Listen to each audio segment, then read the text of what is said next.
Hello hi అండి. ఈరోజు నేను మీకు కొత్తిమీరను ఎలా నిల్వ చేసుకోవాలని చూపిస్తాను. కొత్తిమీర మార్కెట్లో ఇప్పుడు చాలా తక్కువకే దొరుకుతుందండి.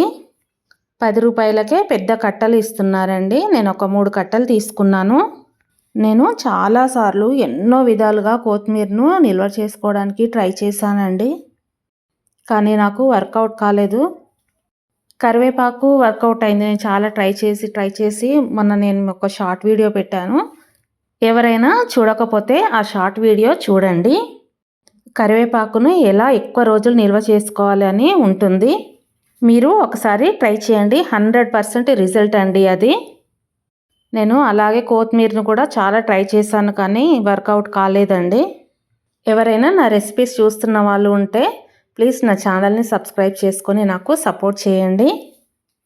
మీకు ముందు ఇలాంటి ఎన్నో మంచి విషయాలు చెప్తూ ఆరోగ్యవంతమైన రెసిపీస్ కూడా చూపిస్తానండి. ప్లీజ్ నా ఛానల్ని సబ్స్క్రైబ్ చేసుకొని లైక్ చేసి షేర్ చేయండి. లైక్స్ అనేది ఎక్కువగా పడితే వీడియోస్ అనేది చాలామందికి రీచ్ అవుతుందండి.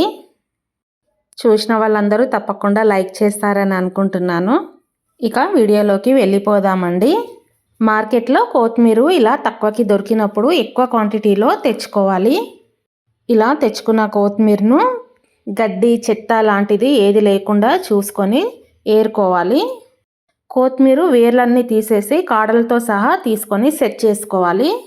అంటే ఒక బంచ్లా చేసుకోవాలి. తర్వాత కొత్తిమీర కాడలను చిన్న ముక్కలుగా కట్ చేసుకోవాలి. ఉత్తి కాడలేనండి, ఆకుల వరకు కట్ చేసేసుకోవాలి. ఆకులు కట్ చేయకూడదు. వీడియోలో చూపిస్తున్న విధంగా ట్రై చేయండి.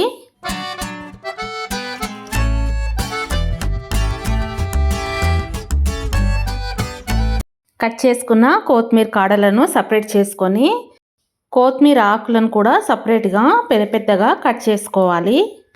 కొద్దిగా మనకు ఆకులు కనిపించే విధంగా కట్ చేసుకోవాలి. ఇలా వీడియోలో చూపిస్తున్న విధంగా కట్ చేసుకోండి. అన్ని కొత్తిమీర కట్టలను కూడా ఇదే విధంగా కట్ చేసుకోవాలి.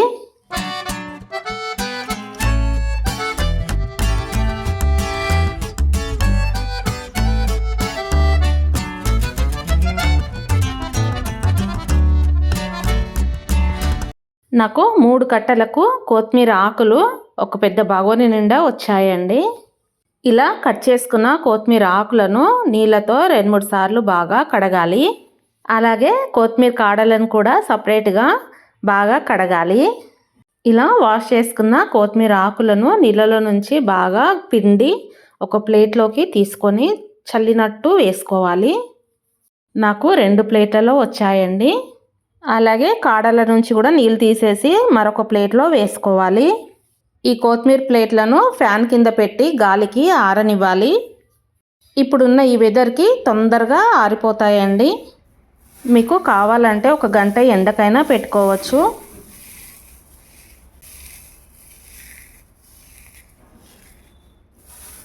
ఇలా సౌండ్ వచ్చే విధంగా ఆరనిస్తే మనము కొత్తిమీరను ఒక డబ్బాలో వేసుకొని స్టోర్ చేసుకోవాలి. 1 ఇయర్ వరకు కూడా మనము స్టోర్ చేసుకోవచ్చండి. కాకపోతే 3 మంత్స్కి ఒకసారి ఎండకు పెట్టి తీసేయాలి. ఎప్పుడైనా కొత్తిమీర రేటు ఎక్కువగా ఉన్నప్పుడు మనము ఇది యూజ్ చేసుకోవచ్చండి. ఇలా స్టీల్ డబ్బాలో కానీ గాజు డబ్బాలో కానీ స్టోర్ చేసుకోవచ్చు. ఇప్పుడు కొత్తిమీర కాడలను ఎలా చేయాలో చూద్దాము.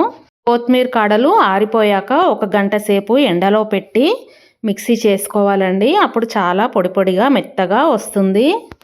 ఈ పొడిని మనము నాన్ వెజ్ కర్రీలలో వేసుకుంటే చాలా రుచిగా టేస్ట్గా కమ్మగా ఉంటుంది. అంతే.